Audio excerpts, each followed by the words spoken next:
నా మొట్టమొదటి పాటే ఒక మంచి పాటతో మొదలైంది. 'ఆర్య 2లో ఉప్పెనంత ఈ ప్రేమకి' వినే ఉంటారు. ఆ పాటతో స్టార్ట్ అయింది. అంటే అంతకుముందు ఉన్నవన్నీ చెప్పాల్సిన అవసరం లేదు కదా! మామూలుగా జనరల్‌గా సినిమా వాళ్ళు ఏదైతే ఉంటారో పడతారో అవన్నీ అయిన తర్వాత ఫస్ట్ సాంగ్ అది. ఇంక అక్కడి నుంచి నా పరంపర కొనసాగుతూనే ఉంది. ఇంకా చాలా చాలా పాటలు రాశాను. 400 పాటలు పైన రాశాను.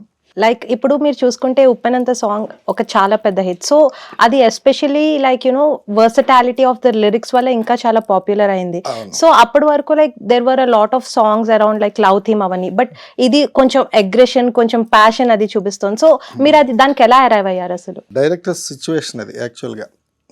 పెద్దగా సిచ్యువేషన్ కూడా పెద్దగా తెలియకపోయినా ఒక డిస్ట్రాక్షన్ మైండెడ్ లవ్ అన్నది ఫస్ట్ ఆయన చెప్పింది సిచ్యువేషన్ డైరెక్టర్ గారు. 'ఆర్య 2' డైరెక్టర్ గారు. ఆ తర్వాత డిస్ట్రాక్షన్ మైండ్ అంటే ఎక్స్ట్రీమ్ ఎమోషన్. అంటే మీకు సిచ్యువేషన్ ఇస్తున్నాను, మీకు ఏమైనా పరిధులు లేవు, యూ కెన్ రైట్ ఎనీథింగ్ అని చెప్పి అన్నారు. అది నేను ఏంటంటే యాక్చువల్గా నాకు నచ్చినట్టు రాశా, అది అలా క్లిక్ అయింది.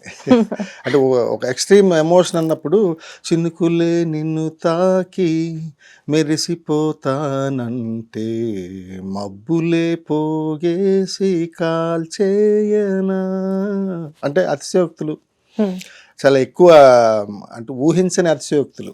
చినుకులు వచ్చి నీ మీద వచ్చి పడితే అవి మెరిసిపోతా అంటే చినుకు కూడా నిన్ను ముట్టుకోవడానికి వీల్లేదు అని అలాగా ఒకటి ఏదో ఒక కాన్సెప్ట్ తీసుకొని రాసి ఆ పాట రాసినప్పుడు అది ఆబ్వియస్గా అది ఎయిర్లోకి వచ్చిన తర్వాత చాలా బిగ్ హిట్ అయింది. మీకు తెలిసిందే.